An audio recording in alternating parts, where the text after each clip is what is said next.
Adam Scott and Ben Stiller unpacked the twisty Severance Season 2 finale.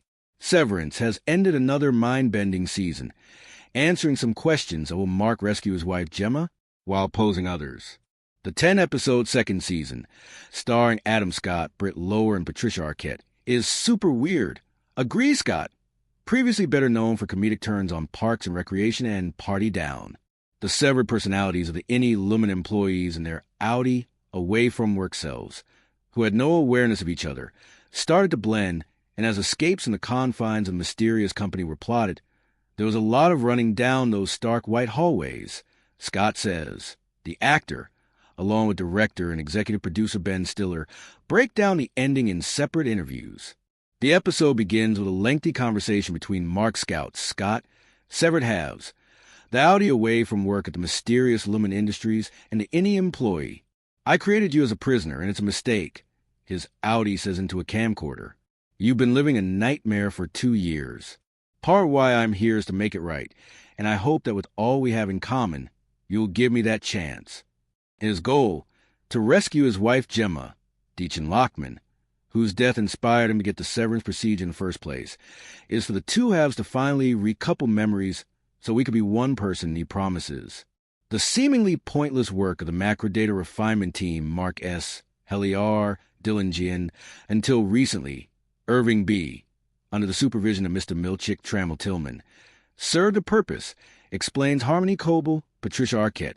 In the finale, a loyal Lumon manager who created the severance procedure, only to see Lumon use it for malevolent purposes, Harmony is now rebelling against her former employer. The numbers from his macrodata console, she explains to Mark, represent a doorway into the mind of your outie's wife, Gemma Scout, and its clusters are the building blocks of her mind. Once the file is completed, a celebration is in order. Milchick summons a marching band for choreography and merriment, but Helly uses it as a distraction to steal Milchick's walkie-talkie and barricade him in the bathroom while she and Mark plot their escape. Mark searches frantically for Gemma, but stumbles upon enforcer Mr. Drummond, Olafur Dario Olafson, and they engage in a bloody fight just as Drummond is about to sacrifice Emil, a goat from that outdoor farm last seen in Episode 3. Turns out the animals are meant to honor founder Keir Egan, Lumon's founder. Drummond ends up dead. Mark uses his tie, stained with Drummond's blood, to gain access to the room where Gemma's been ordered to disassemble a baby's crib, and the couple has a tearful reunion and head for the exits. Mark and Gemma race through those hallways toward an exit, but in a crushing turn of events, Mark pushes Gemma out the door, hesitates, and then decides to stay behind. As Gemma pleads to him from outside the door, he turns around and spots Helly at the other end of the hall. He turns, embraces Helly, and they run once more down those endless white hallways, holding hands. The season ends in a freeze frame as The Windmills of Your Mind plays on the soundtrack. We knew that was going to be the ending for a while, Stiller says. We sort of played with the idea of ending on Mark looking between the two, but it felt clear, after having this cliffhanger ending in Season 1. I didn't want to do that to the audience.